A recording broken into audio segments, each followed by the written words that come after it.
Digital Dominoes. Hello and welcome to another episode. Today I'm with Mustafa Akyol from Turkey, and we met recently and talked about AI ethics and the philosophical aspect of responsible AI. And I'm really looking forward to this episode to talk about it again because I'm really interested in these things. So thank you for coming, Mustafa. Thank you so much. So can you tell us about yourself and what led you to focus on responsible AI? As someone who grounded in both philosophy and engineering, I have been long drawn to question about how knowledge is formed and who holds the authority to wield it.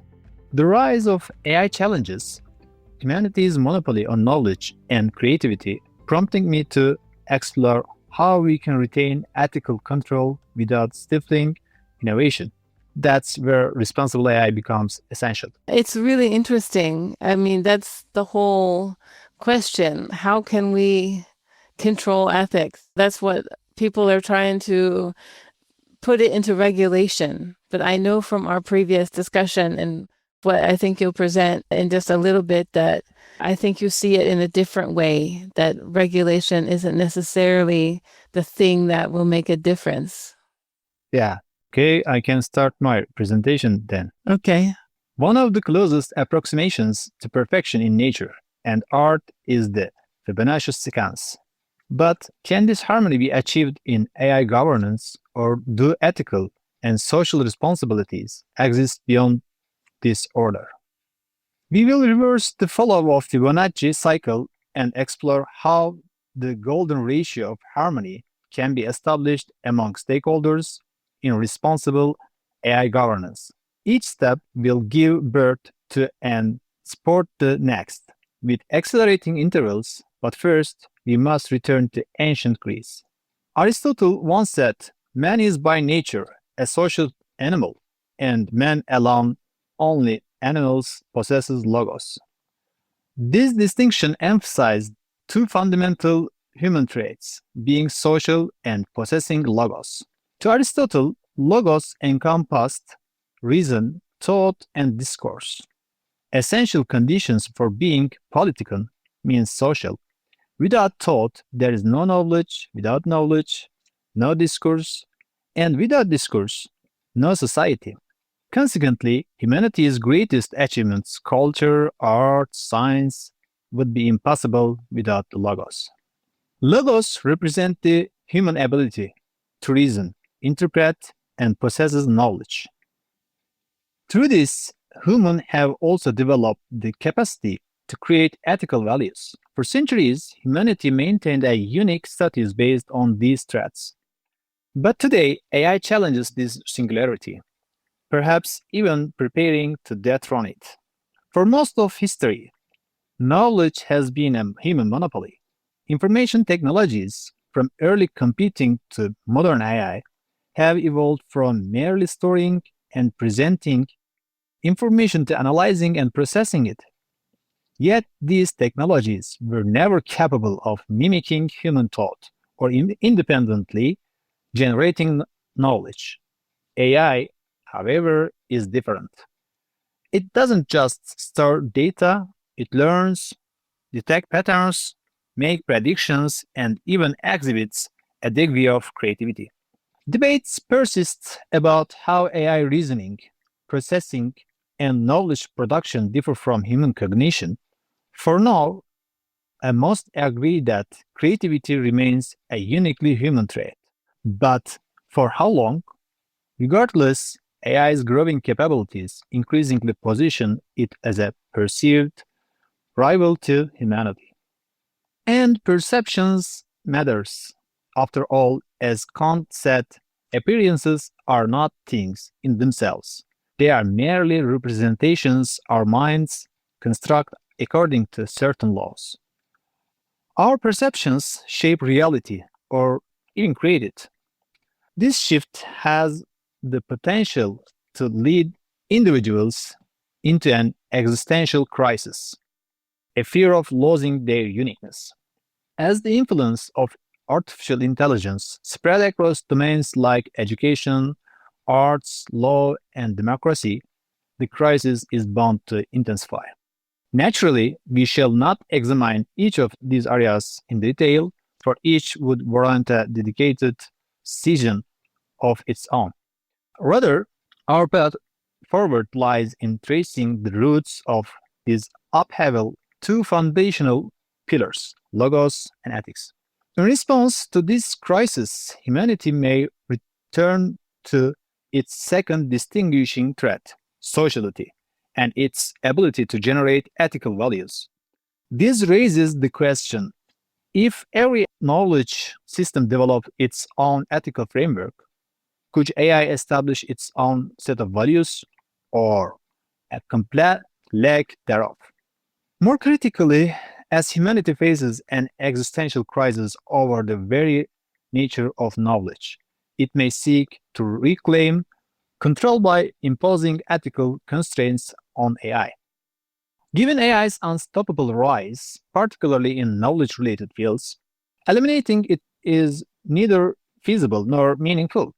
The real challenge is fostering awareness. Many intellectuals and researchers are working on AI ethics frameworks and regulations. Governments, NGOs, and international organizations are also taking steps in this direction. However, three key challenges remain. First, regulatory complexity. Different legal frameworks exist across regions, often conflicted. Even with US AI regulations vary by state. This fragmentation complicates compliance, especially for AI companies operating globally.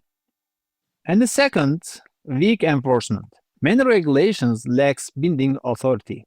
Even within EU, stricter AI rules face criticism for stifling innovation and competitiveness. And the third, regulatory rollback.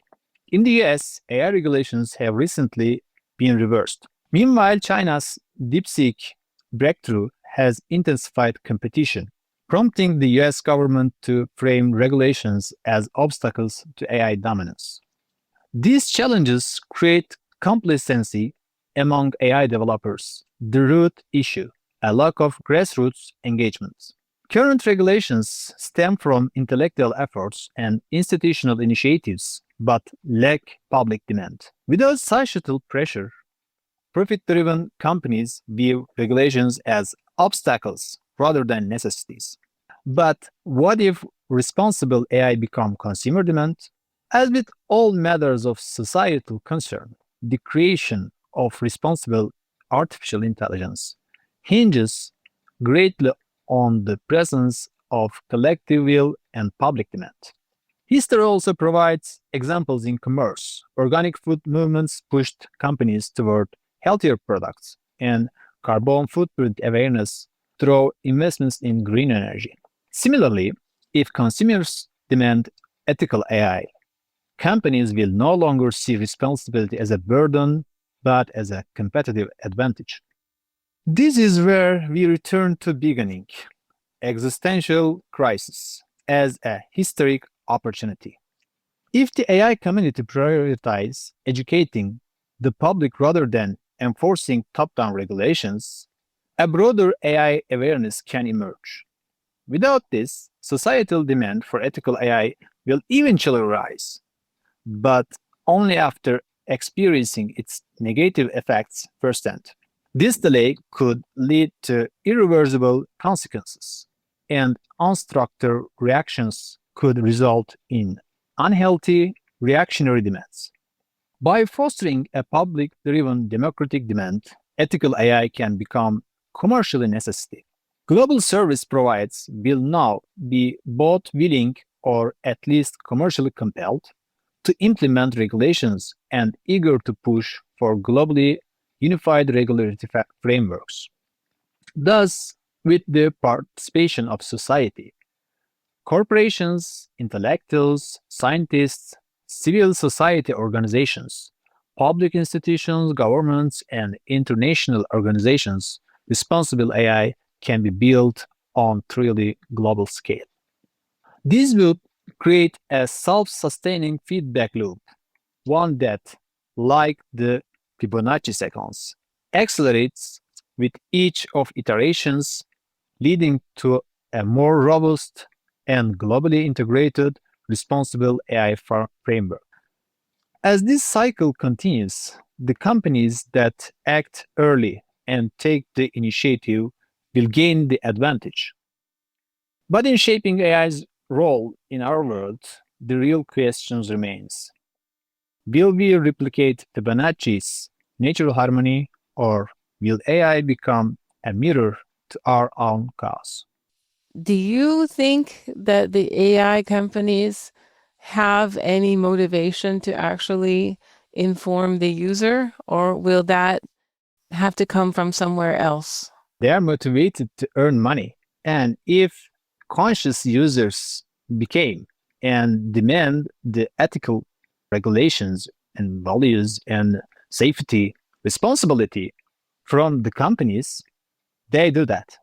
But they will be conscious. Exactly. Yeah. I think that they probably think that the conscious user will give them more work and cost them more money. And the question is whether that's true, right? We have to find out. So, from your presentation, I love the importance of public awareness and education because this is the trigger to everything. And I love that you really link it to philosophy, to like the concept of ethos in general. Yeah. So, you think that it really can play a role to make a difference? Without grassroots engagement, AI ethics remain abstract. Public awareness turns responsibility from a regulatory burden into a market demand. Just like with organic food or green energy examples, education can shift consumer preferences and pressure companies into ethical innovation. I think this is the way. I think so too. It's amazing. I mean, I am a big fan of public awareness and education, but I hadn't seen it as something that can trigger actually consumer demand. So I like that direction. What are potential economic incentives for the AI companies to actually prioritize the responsible practice that the consumers would be asking for? Responsible AI can become a competitive advantage. Consumer trust, regularities, and global market access will favor companies that lead in ethics. Early adopters won't just comply, they will define the standards others follow. I think so too. And I think it's actually the same with diversity and inclusion, which are dirty words now in America. Yeah, Diversity and inclusion. But I think consumer demand in AI will lead to that because you're in Turkey and there's certain limit to AI tools for people in Turkey that are just trained to think like Americans, right? So how can collaboration like enhance this movement for responsible development of AI? AI isn't just code, it's culture, psychology, law, economics, and philosophy. By integrating diverse fields, we can anticipate unintended consequences and design systems that are not just intelligent but also just. Harmony, like the Fibonacci spiral, emerges from convergence, I think. I think so too. Do you think that it's reasonable that big tech could take this step, or will it rather be upstarts like DeepSeek that are kind of creating their niche and their position? Do you have some opinion? I think there is a big debates on it. How can DeepSeek achieve this? I think it's not important.